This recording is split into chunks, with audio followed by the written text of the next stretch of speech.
Hello, everyone, and welcome to another WTBU Sports Winter Break show. This time around, going to be a bit shorter, 60 minutes of NFL playoff preview action for you. I'm Daniel Multz, joined by two of the GOATs of WTBU Sports, Chad Jones, Brady Gardner. Brady, first time we've been able to chat with you and actually see your face, and I couldn't be more excited for that. We had you call in a couple of times to the radio show, but now we get to see you, albeit we are on Zoom, but man, good to see you. Chad, as always, good to see you as well. And I'm excited to get talking some NFL playoffs with you guys. Absolutely. After I dominated the NFL, fantasy football league draft for WTBU Sports, now we're going into the playoffs. So That's right. I'm riding high. It's got to give credit where credit's due. Well done, Chad, with the fantasy win. I had a feeling you'd be mentioning that, but on to the playoffs. Fantasy's over, and I'm happy about that.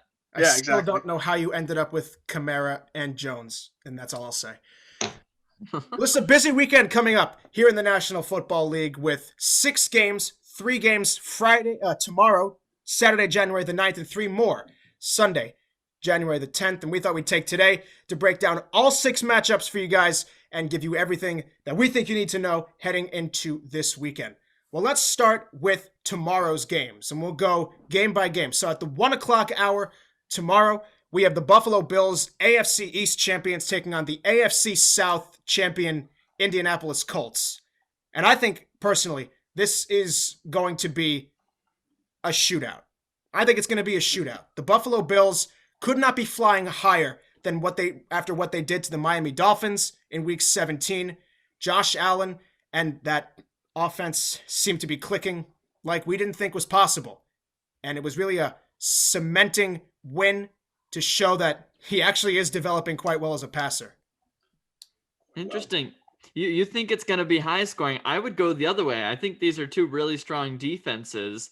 And 2, I don't know. I don't want to buy in on the Bills. Maybe that's the Patriots fan bias. I'm still waiting to see Josh Allen do it in the playoffs after last year's debacle against the Texans. So we'll see this year, but I definitely think that he has shown that he's a different guy this season. So I wouldn't be surprised if they went on a bit of a run here. But I think the Colts are an interesting matchup for them because I've liked the way Indy's come along towards the end of the season. They've kind of developed a strong ground game to complement a surprising passing game in a few ways with Phillip Rivers. Hasn't been, ridiculous, but I think he's been serviceable. I think this should be a good one. I would say it might be closer than people expect with this Bills team really clicking on all cylinders.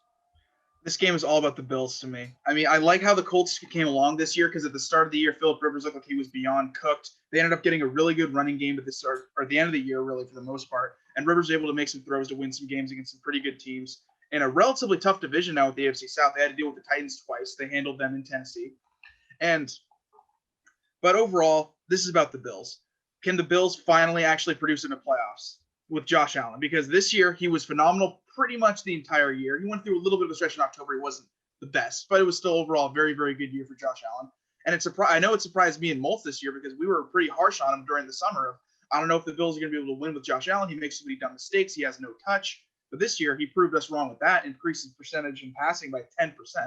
So if the Bills' offense can show up at 85% of what they did during the regular season, they should get this job. They should get this win. First time Buffalo's hosting a playoff game in freaking 2 generations of sports. They're hopefully going to have some fans there. So it's all about the Bills for this one. And if they do their job, they should get it. They should get at least a 10-point win. Yeah, I think for me, it's just going to be all about how much of a running for the Bills.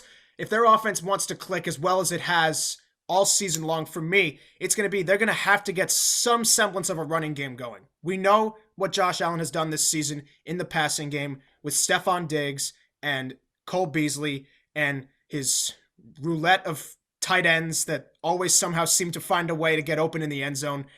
Those guys in that passing game are as set in stone as ever. But the Colts have plenty of defenders who are very capable of stopping the run. They have one of the best defensive tackles in the league in the trenches in DeForest Buckner. Darius Leonard is another All-Pro. I'm pretty sure they both made first-team All-Pro. Those the All-Pro teams got released today.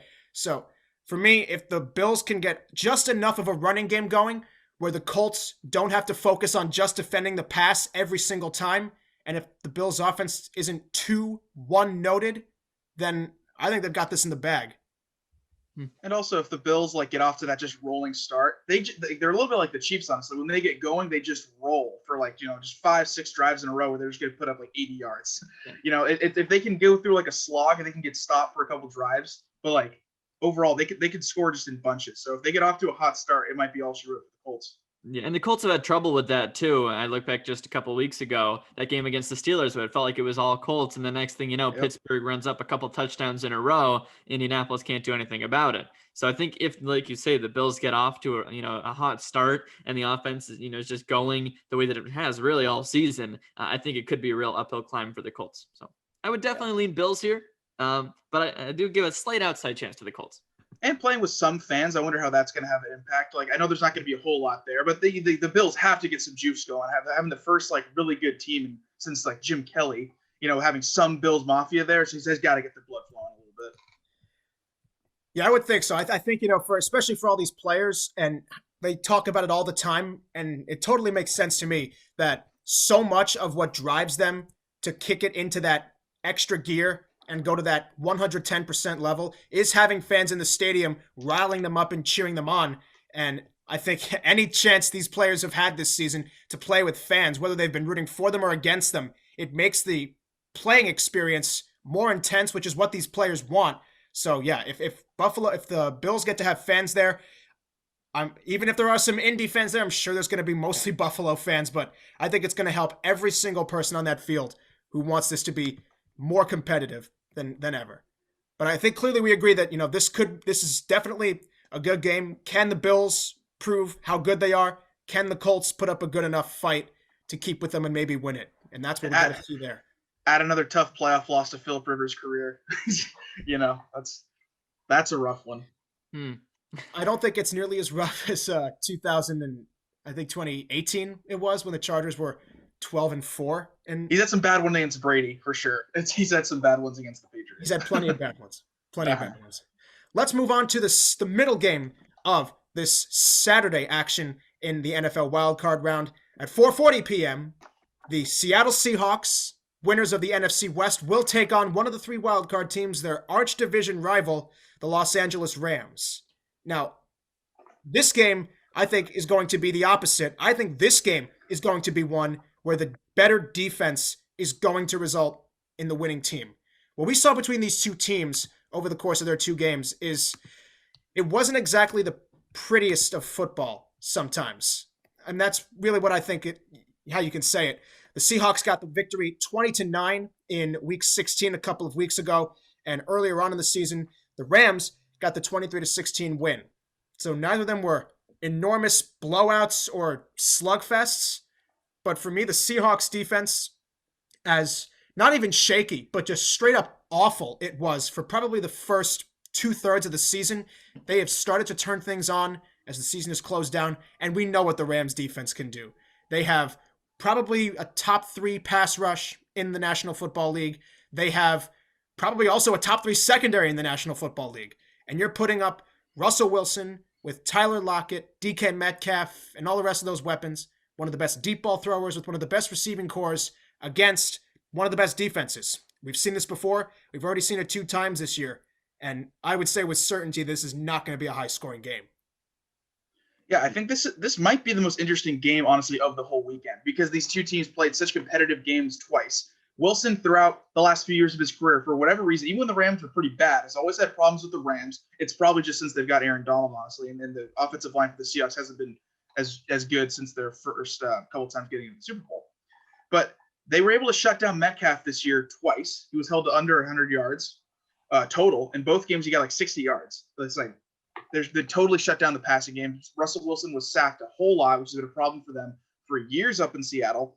And which the X factor, though, is we still don't know if Goff's going to play. Like we wanted to delay the show till Friday to see if there was any news on it, and there's nothing. He said he's feeling pretty good, but it's not guaranteed if he's going to play or not. And the Rams offense, it's not going to do well with the backup quarterback going against the pass rush the Seahawks have. Well, that's right. I think this comes down to, a little bit of, Goff's availability. Although we did see last week, even with the backup quarterback in, they took care of the Cardinals pretty easily, 18-7. And, Goff isn't exactly a superstar himself, even though he's not like it. I think that team is more about the weapons and the great tight ends and receivers that they have. And frankly, I don't think the Seahawks are going to be able to keep up. Like, we know Seattle's defense has been one of the worst in the NFL, and they've gotten a little bit better since some real struggles earlier in the season. But I just think the Rams just present too much on both sides. I think it's a tough spot for the Seahawks and an offense there with Russell Wilson that looked, he looked MVP caliber at the start of the year and just kind of, tapered off towards the end of it here. I don't know how they're going to keep up with the Rams and that great defense, probably shutting down some of Seattle's weapons. I just look at it, and the Seahawks haven't scored more than 30 points in 3 weeks. Well, I guess, that's nothing crazy.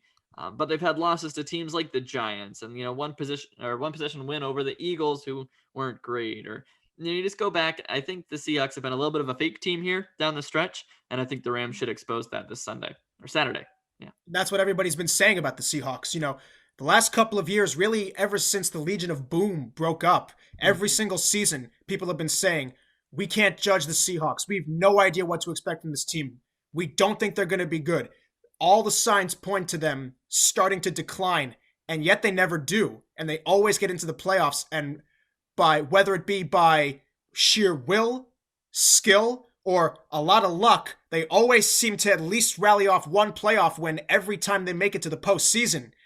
And I agree with you, Brady. I think that the Rams they have too many good offensive weapons that are all there and all clicking, especially if, again, I agree with you guys totally. Jared Goff is not going to be the make or break on this offense, but they get Cooper Kupp back, who is one of the best, if arguably the best slot receiver in the National Football League. Plus, they still have Robert Woods in that rushing game and Tyler Higbee. The Seahawks have plenty of weapons too, but as you guys also said, the Rams have proven that they can shut it down, and they did it in both games, and that's how they split the season series in 2 pretty ugly games for the offenses. And I think the Rams defense is going to show up, and if they get enough of Russell Wilson, they're going to sack him a bunch of times. They're going to create a ton of pressure. If they get to him, then the Seahawks are done. Even if Seattle's defense does a decent job, the Rams, whether it's going to be John Wolford or Jared Goff, I think they have enough there to get it done, and that would be an upset. I will say there's 2 things for Seattle in the pro category. Number one, if you expect Goff or the backup to make a throw under pressure, there's a chance that he can totally just botch it and throw some stupid pick or take a dumb sack and knock them, and he can really hurt their team with really stupid mistakes. Whereas you trust Wilson to go on a drive and score a touchdown late in a close game. So edge huge for the Seahawks and clutch quarterback he played in the fourth quarter, which is a lot of times what these games come down to. And also, can the Rams shut down Metcalf and the Seahawks 3 straight games in the same year? Like, I do have some doubts that, like, the Metcalf and the Seahawks offense can adjust after playing the game tape and playing twice this whole year. Like, there could be a shot that Metcalf and the Seahawks know how to create some space now. So, yep, yeah, really, really interesting. Man, I'm really intrigued by this game because it's probably the best matchup of the weekend, I think, as far as competitiveness. There might be better storylines, but I think this is the closest game between the 2 teams. Yeah, I would agree with that, and especially when you look at what the primetime game is going to be tomorrow evening at 8:15. The Tampa Bay Buccaneers, led by a 43-year-old Tom Brady, who reached 40 passing touchdowns in Bruce Arians' offense and seems to continue to defy the odds at levels nobody can even fathom. He's still cooking, and the Bucs are on fire, back in the playoffs, going up against the NFC East winning Washington football team, who enter this postseason at 7-9. I'm sure you guys have heard this too. The Washington football team's division has been called the NFC least all season long. And that's, of course, by the fact that none of the teams there had a winning record, but someone's got to win the division. And it took until about 11 o'clock, about 10:30 last Sunday night when Jalen Hurts got benched for us to figure out, okay, Washington's going to make the postseason and not the New York Giants. And as a Giants fan, wasn't happy about it, but I'm actually okay with it. At that point, I just want the Giants to get a better draft pick. But let's get back to the postseason here. And the one question I think everybody has is, does the Washington football team, led by that young, tenacious defense and Alex Smith taking the snaps, have any shot to beat the Buccaneers? To beat them? No. But to keep it close, I would say yes. I think they have a chance to keep it close. I think this defense is, underrated most of the year, and just recently they've been getting the praise that they deserve. But it all ends on the other side of the ball, I think, with Washington's offense, which has been dinged up a little bit recently, going against a sneaky good. Washington's offense going against a sneaky good Buccaneers defense. I don't know. I don't see how Alex Smith gets it done in this one, and I think the Buccaneers will put up points despite Washington being a good defense. So we'll see. But I would also say it seems like Washington has a bit of a chip on their shoulder here. They know that they're severe underdogs, so who knows? Maybe they surprise us. It's not the most creative take, but there is a formula for Washington to beat the Buccaneers. It's if the pass rush just goes bananas and just wrecks the game. Brady gets sacked like 5 times. Maybe like one of them's a fumble and they get it like at the 5 or even for a score. They get a lot of pressure under Brady and he has to just launch one up and it's picked. If Brady has a couple of turnovers due to the pressure, then that's pretty much the Washington's only chance of really winning because he can put up some short fields. Hopefully Smith just makes a couple of plays here or there, and they're able to squeak out like a 17th, like it's kind of similar to like the Giants Super Bowls against them. Just like keep Brady off the field, convert a couple of stupid third downs. If you do get on a couple of long scoring drives, make sure you end in touchdowns. You can't kick field goals; they're not going to win with that. So yeah, there is a formula. It's hard, but I don't think all of it's going to happen for Washington. Yeah, and I think something else to note, and you guys did talk about this, but teams with good pass rushes are really the only type of team that held the Buccaneers in check. I mean, Tampa Bay did lose 5 games, and let's just go through a couple of them here. They, of course, lost 2 games to the New Orleans Saints. I'll excuse opening night, I should say, just because that was the first game, and everybody had to start fresh with way less preparation than normal. But nevertheless, the Saints pass rush showed that they can easily take down Brady and the Bucs. In the second game they played against each other, when there were tons of sacks, countless pressures, and then the same happened to Tampa Bay when they played the Chicago Bears, the LA Rams, and even the New York Giants, who had an underrated defense all season. It was the only part of that team that was watchable. So the point being that when you can put pressure on Tom Brady and that offensive line, you may not necessarily win the game, but you certainly have a chance. And between Daron Payne, Montez Sweat, John Bostic, Chase Young, there is so much talent on the defensive side of the ball, especially when it comes to the defensive trenches and the linebacking core. If those guys show up, then Washington will have a chance. And at least for Washington, they have all their offensive weapons there. They'll have Antonio Gibson. They'll have Terry McLaurin. They'll have Logan Thomas. They'll have Alex Smith. For whatever it's worth, he is without a doubt the best guy to start a quarterback right now. And if he can just responsibly game manage and the defense shows up, it's going to be a little bit more interesting than people think. Especially they might be able to get pass rush without blitzing too. I mean, like that's kind of the bugaboo for every single NFL quarterback that's ever played. If they can get pressure with 4 guys and no one's creating separation, you're screwed. Brady's not going to be scrambling for yards at all. And also they might not have Mike Evans. It's not guaranteed he's back. That's a good point. No Mike Evans. And then I didn't even think about that, where the strength of the Washington defense is, their front 7 and their blitz and all that. And then the weakness of the Buccaneers offense is their offensive line. So maybe, like you said, Chad, that's the way that Washington can win this game. But it feels like there's a lot more ways that the Buccaneers could win this game. That's why we're focusing on the ways that Washington can win, because the ways that the Buccaneers can win, it's so obvious. I feel like I'm almost defending Washington here. Like I really think like Brady's going to just carve them, honestly. Like if he might get sacked a couple of times. Chase Young was calling for Brady too after the Eagles game. So that never goes well though when guys do that. Never. No. Brady's going to probably target him like Mike Smith against the Steelers a few years ago. Yeah. I mean, listen, it is Chase Young though. I mean, he showed so much promise during his rookie year. He's one of the 5 finalists, de facto finalists to. I mean, there is no one Rookie of the Year, so my bad on that one. I think he's a favorite to win Defensive Rookie of the Year. He's been one of the 5 best rookies in the National Football League all season long. He wants the GOAT, and he's gonna have to fight for it. But man, I love the gutsiness of a rookie to go up and say, I want to take down this quarterback who is probably double my age. How old is Chase Young? Is he only 21 years old, or is he a little bit older? He is 21 years old. Nicely done. Yeah, so he wants to go and sack the quarterback who's twice his age. Oh man, I love it. I agree that I don't think that Washington's going to come out with the win here. I just think that Tampa's offense, even if they don't have Mike Evans, it's too good. It's too good. They still have Antonio Brown, who is clicking so much with Brady. They still have Chris Godwin. They still have Rojo and Leonard Fournette and Gronkowski. There's still way too much there. And Washington's defense, as good as it is, they can't stop everything. They just can't. One of the most impressive things Brady's done this year was, I forget the exact number, but he led the NFL in touchdowns and like less than a yard of separation for his receivers. So Brady's still like putting the ball in areas where guys can pretty much only make a play for him. So if they can just give him at all time, he's going to find someone to make a play. He might throw like a pick. Brady's interceptions, a little bit of like an underrated part of his playoff time. He throws a lot more interceptions percentage-wise in the playoffs than the regular season. So probably not throw like one pick, but he'll put up some points and some yards, and the Bucs will get away with the win.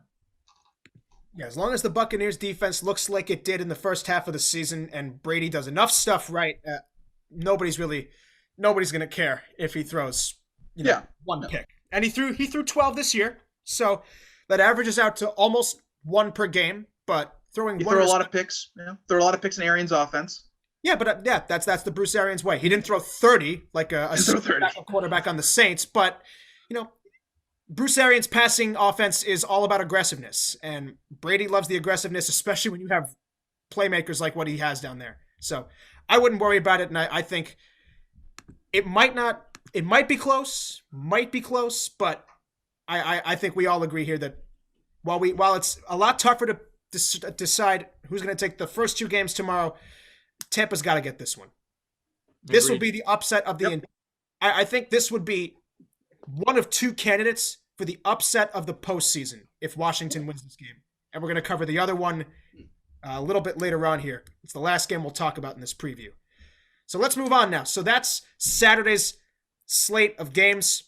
3 games on Saturdays now. I mean, like, guys, how do you feel about that quickly? I wasn't really a huge fan of going to 3 games because I don't think like the 7th wildcard teams are going to get to the Super Bowl or anything. But it does give us 3 games on football for 2 straight games. So I'm here for it. Yeah, I've loved it. I think that this whole, 7 teams on each side has worked out great, where there was kind of a sprint to the finish and teams kind of still going for that number 1 seed so they can have a week off. Like we saw, I think, a little bit more action in week 17 than we usually do. And I think, who says no to more football? Where literally this entire weekend from 1 p.m. to midnight, you have football on. Where normally it would be a 1 p.m. and a 4 p.m. or a 4 p.m. and an 8 p.m. You get 2 extra games here. I think it's great. I agree. Not nonstop football at a point in time when, everybody is striving for something to just sit down and enjoy and take their minds off of all the crazy crap that's going on in all facets of the world. Having a full weekend where the only break you get from football is pretty much when you go to sleep. And for a short time, I think it's a great reprieve. And I do enjoy the expanded playoffs because, as you said, Brady, I completely agree that the fact that only one team got a bye meant that any team that had a shot to get it had to compete. And Week 17 this year was so much more competitive than we've seen in the past.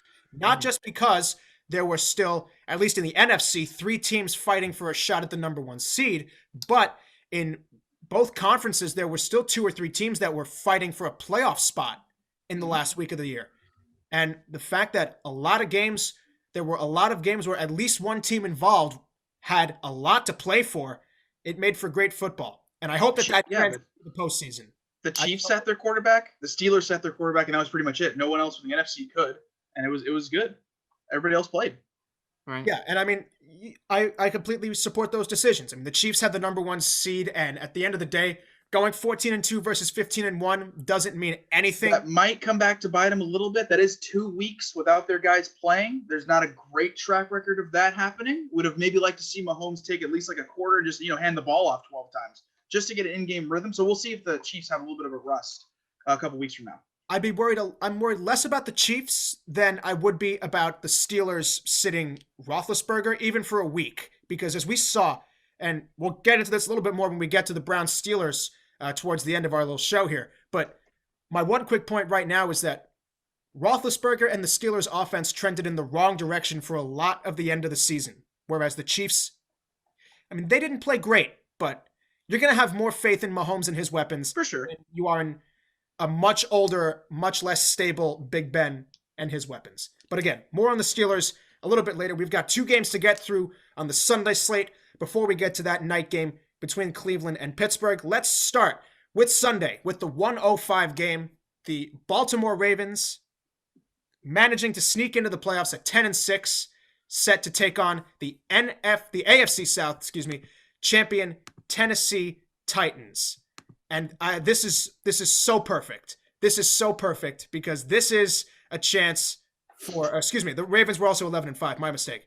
This is a chance for Lamar Jackson once again to get that first playoff win. You know, he's had something that not a lot of quarterbacks can say that they've had in their first 2 years in the league, which is within 2 years of being in the league, you have not only taken over the starting job, but you've had a chance to play in 2 playoff games in 2 years. That's something that a lot of rookie quarterbacks don't always get the chance to do. And unfortunately, he laid a goose egg in both of the games he got to play in, especially last year against these Titans, who were the 9-7 surging wildcard team. Now, it's, Lamar Jackson didn't exactly have the same kind of wowing, pizzazzy season as he did last year, but he was still pretty good. He was good in December, too.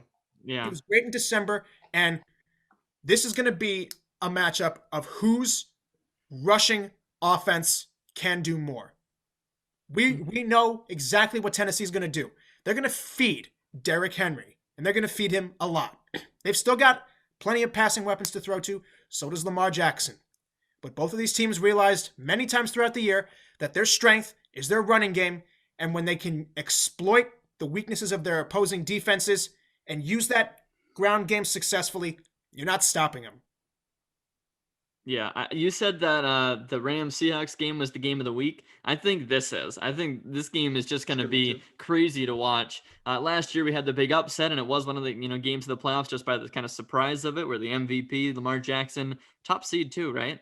Knocked off by Titans on a crazy. Yeah, because they had the bye. I think they were the first seed. Yeah. Yeah. That's right, because the Titans had to come into Foxborough, beat the Patriots, and then they went on to beat the Ravens as well.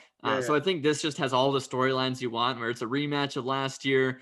So there's already some bad blood from that, but also just the way that these offenses are playing. I look at just the last 4 weeks where the Ravens have had 42, 40, 27, 38, and then the Titans have pretty much matched it with 31, 46, drop back with a 14, then they match it with 41. Like, these offenses are going crazy recently. I think this is going to be an absolute shootout, and I can't wait to watch it. Yeah, this game is. Oh yeah, go ahead, Chad. Oh, I think I'm picking the Ravens for an upset win here. A little bit of an upset because they've lost 2 games to them, and I think this is the time where Jackson shows that he's here to stay as a legit NFL quarterback, and he has a playoff success. He was phenomenal in December after a pretty up and down season with the entire Ravens offense. Multz, like, you know better than anybody how inconsistent Andrews was, right? In fantasy. Yeah, definitely remember that one. And I mean, Brown also has had issues with, catching the ball. He can make these phenomenal plays, but just catching the ball with his hands, he's had issues with that this year.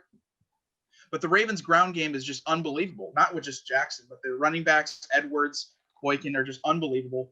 And they're able to get guys separating and just run over, and they can play physical or finesse. And I think there is also a little bit of a rivalry between the Ravens and Titans from like the media standpoint too. I mean, remember when Malcolm Butler was going after Harbaugh before the game? That one got to overtime, very, very intense game. So I like the Ravens coming on top in a very, very close, dramatic, like high scoring 35, like 31 type game. Yeah, I mean, I agree. I was going to mention the bad blood that there may be between teams because of not just that beef, but also that Harbaugh and Vrabel were getting into it a little bit before that game this year. I mean, it was a very heated game between these two teams. It was a great game, but the Titans ended up emerging on top. And for me, I think the key to this game, I think the Titans have a really, really sound offense. Ryan Tannehill as a Tennessee Titan is a renaissance that nobody saw coming, but man, is it fun to watch. This guy, he can run a little bit. He can throw a great deep ball. A.J. Brown is unbelievable. And it's really actually nice. It's really nice to see Corey Davis coming into his own. I mean, people forget that this guy, I think when he was the number 5 pick in the draft in 2017, he was taken really, really high by the Titans. He was supposed to be the guy for Marcus Mariota. And Mariota didn't pan out. And for the first 3 years of his career, neither did Corey Davis. He's really come into his own much more this season. And of course, they've got Derrick Henry, and the offense will flow through him. But for me, the make or break of this game, it sits in one player, and that's Lamar Jackson. Because he can do a lot with his legs, yes, but they've also got J.K. Dobbins and Gus Edwards. The point for me is if Lamar Jackson can be a decent enough passer in this game. Because if there's one serious concern that the Tennessee Titans should have, it is that their pass defense is horrible. It is absolutely horrendous.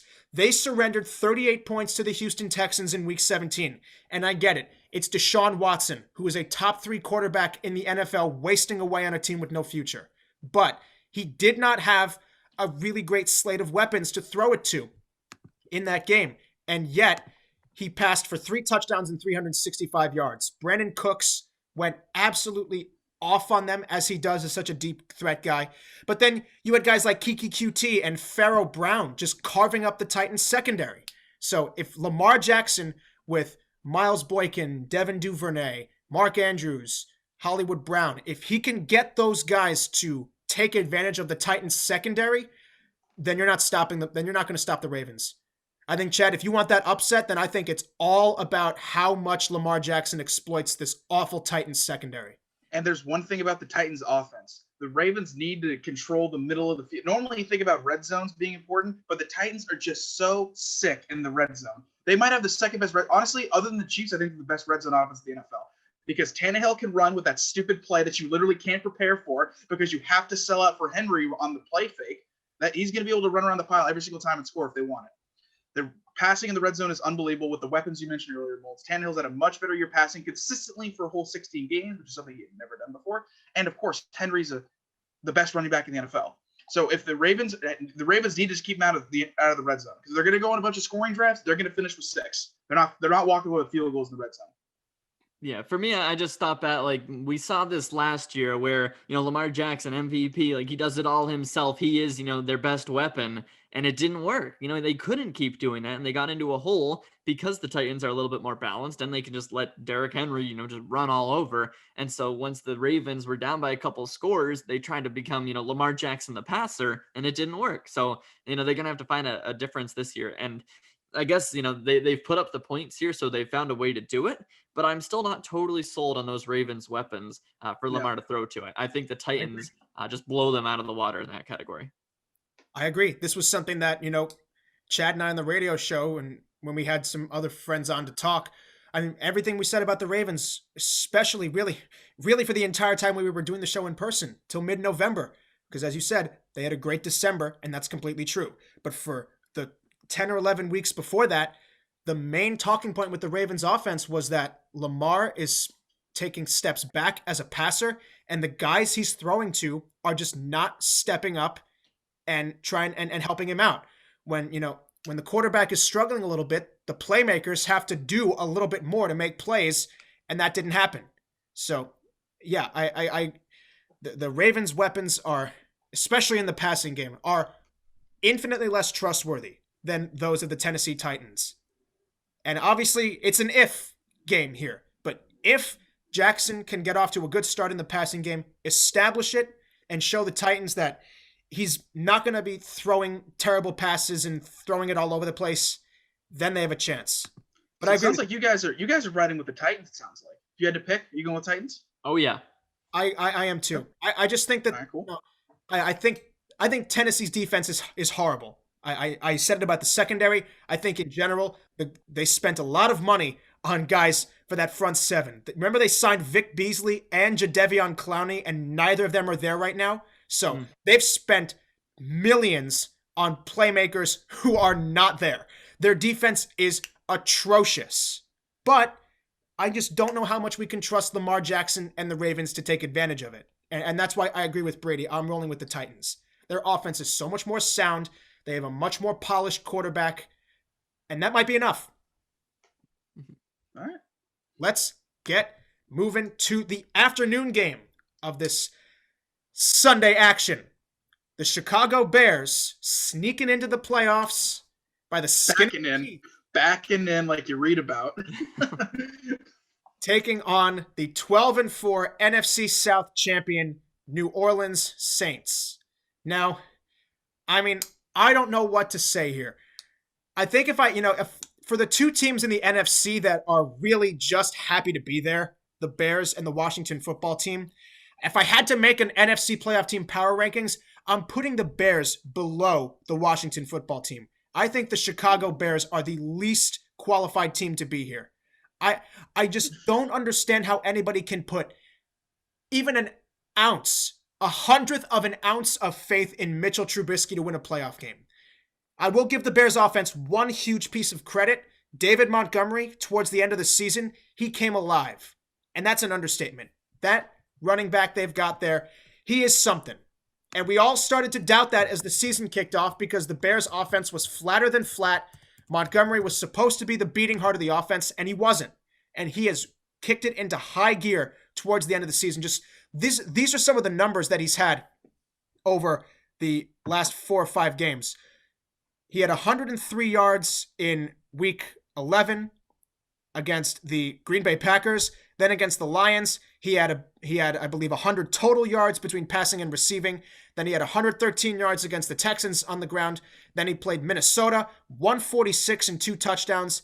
Then he plays Jacksonville, scores a touchdown on the ground, 95 yards. And then against these Packers again, 69 yards on the ground, and then 9 catches for 63 yards in the air.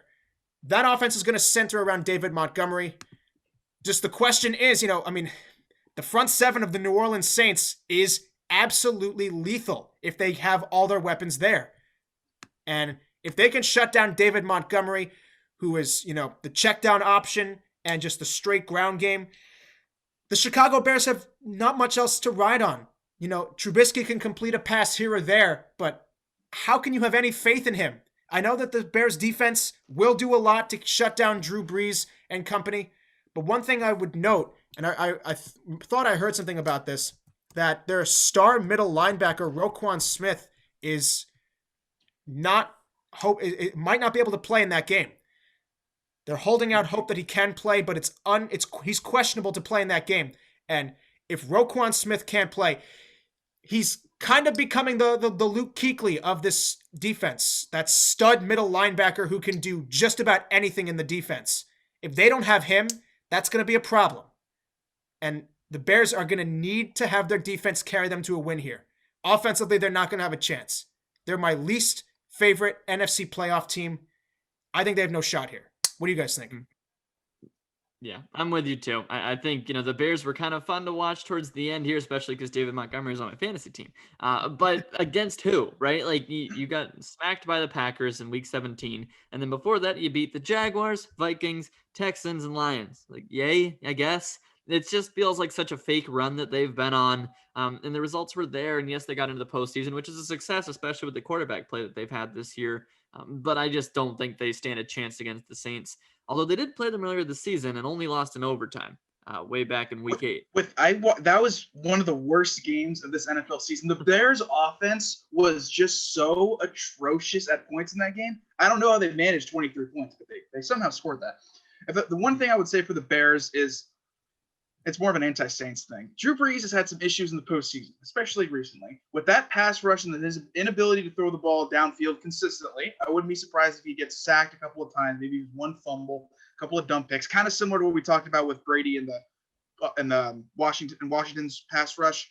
But I don't see it happening in New Orleans. Kamara's just been an absolute stud. Now that he's a little bit rested now, actually, after sitting out week 17 with COVID or COVID protocols.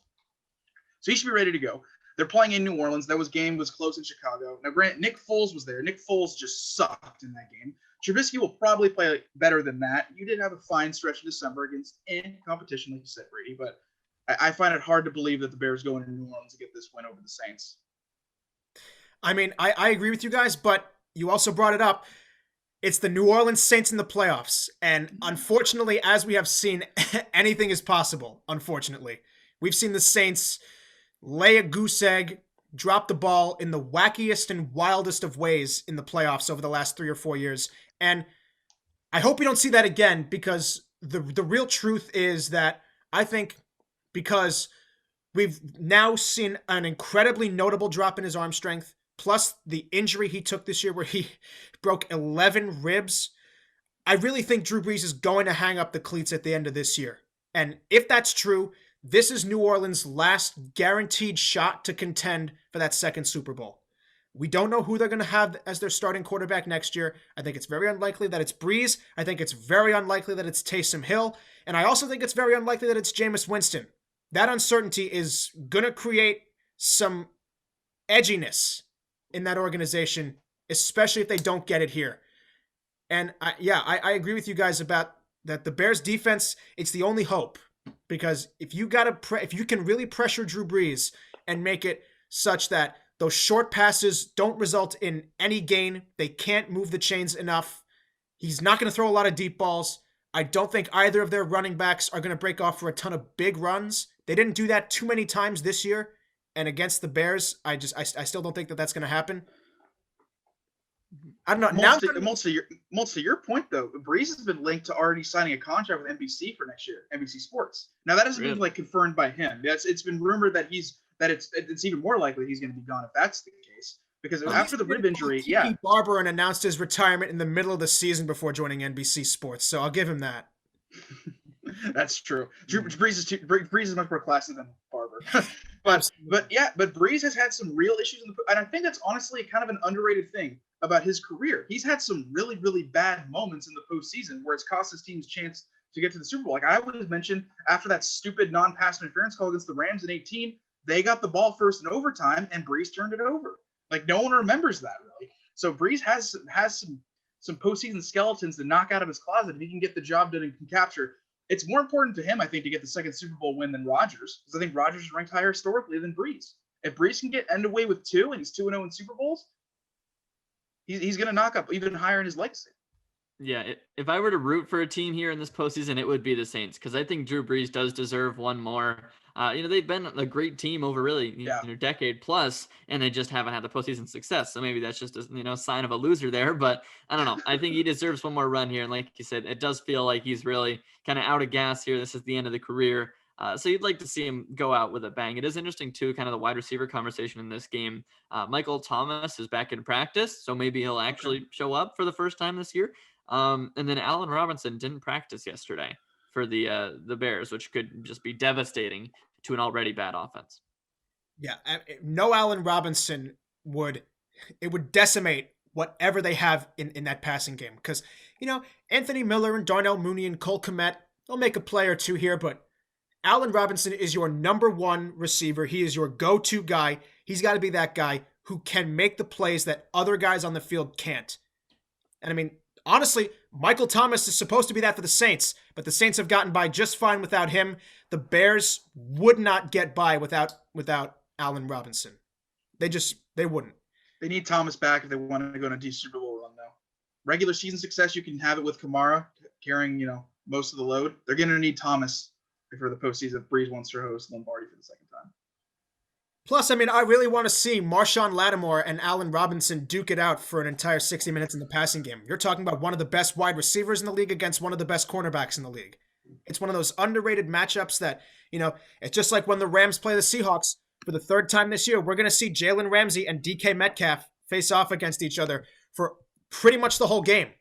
And it's always a little bit interesting to me when you have, a team that has its clear number one receiver and he has to go up against a really good defensive back who really knows what he's doing, and to see what kind of a fight those two are going to put up against each other. Just a note, a little bit of more seasoning to add to this game. But it's so hard to have any faith in the Bears. It's just it's got to be a wacky, like they got to have like a special teams touchdown with Patterson. They got to have like 3 stupid turnovers. Like they got to manage one, like when the Saints are driving in the red zone. Yeah, they got to have like the blueprint of all blueprints to win this game. Yeah, it's hard to have any faith, and that's I've said it a couple of times, so I won't say it again. But Saints in this one, this would probably tie with. I don't want to say this would be the hugest of upsets. It would certainly suck for the Saints beyond comparison. But the reason I don't want to equate this with Washington beating Tampa Bay, or, as I'll say in a minute, with Cleveland beating Pittsburgh, is because the Saints, unfortunately, have done this before. They have gone up against playoff teams that they are better than and that they should beat, and they haven't beaten them.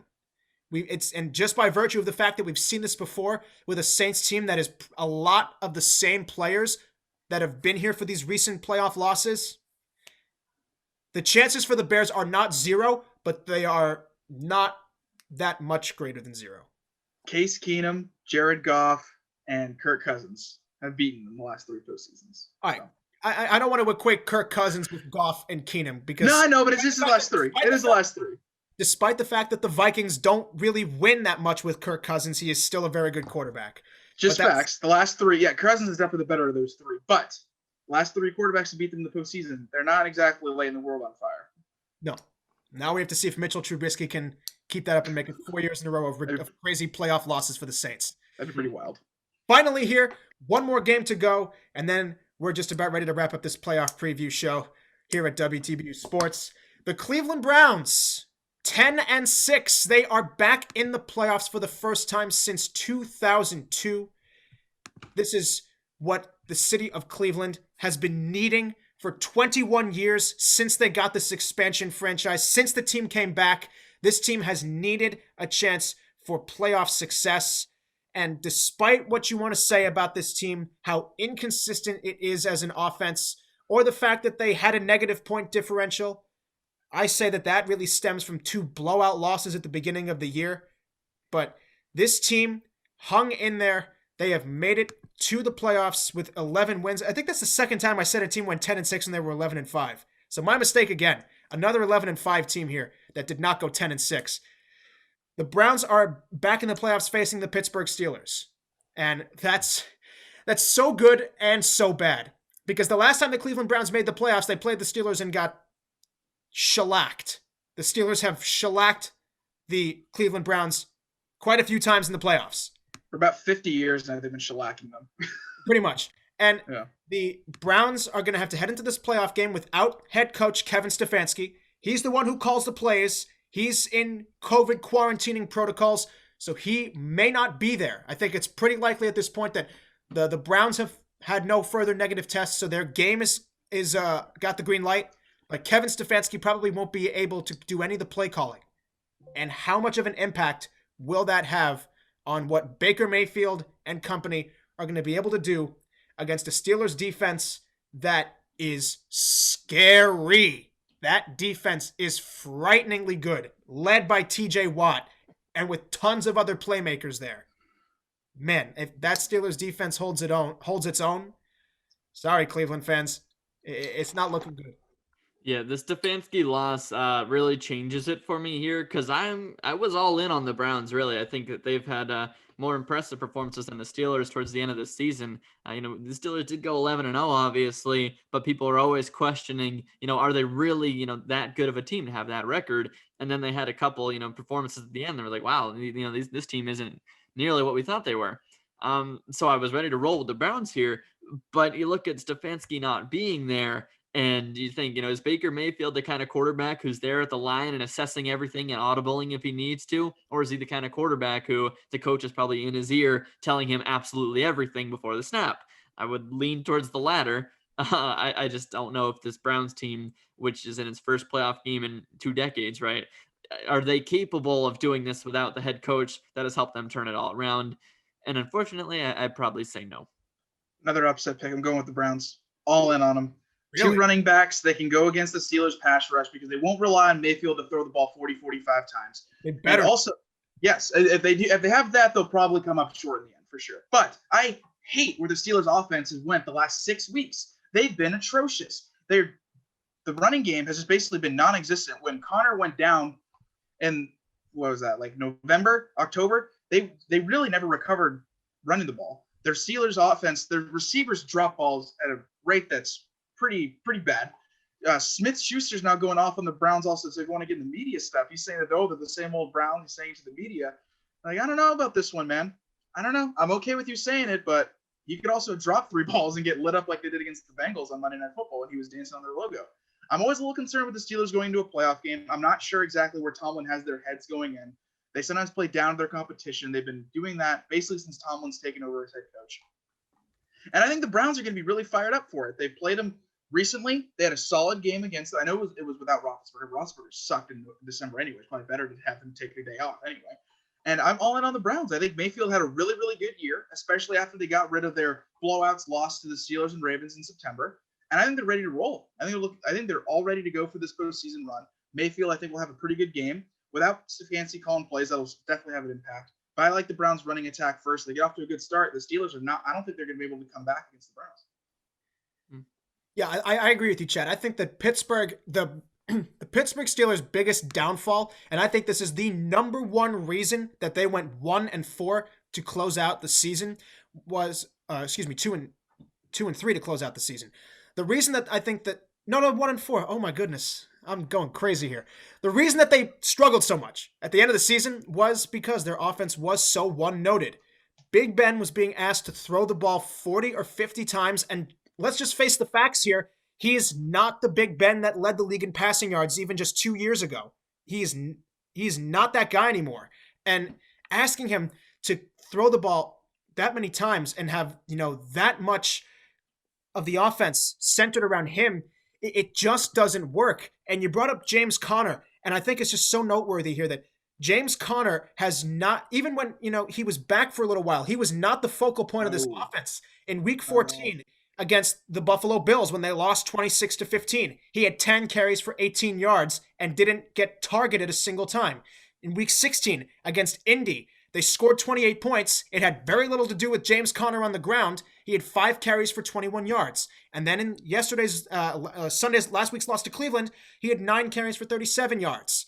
He's not the focal point of the offense. The offense, especially on the ground, the ground game looked dead without James Conner. And Connor's not doing much to elevate it since he went on the COVID list. And, we've seen that COVID, despite the fact that, these players are all young and healthy, it does wipe them out a little bit. And on the other side of the ball with Cleveland, we saw this affect one of their better players, really affect them. That's Myles Garrett.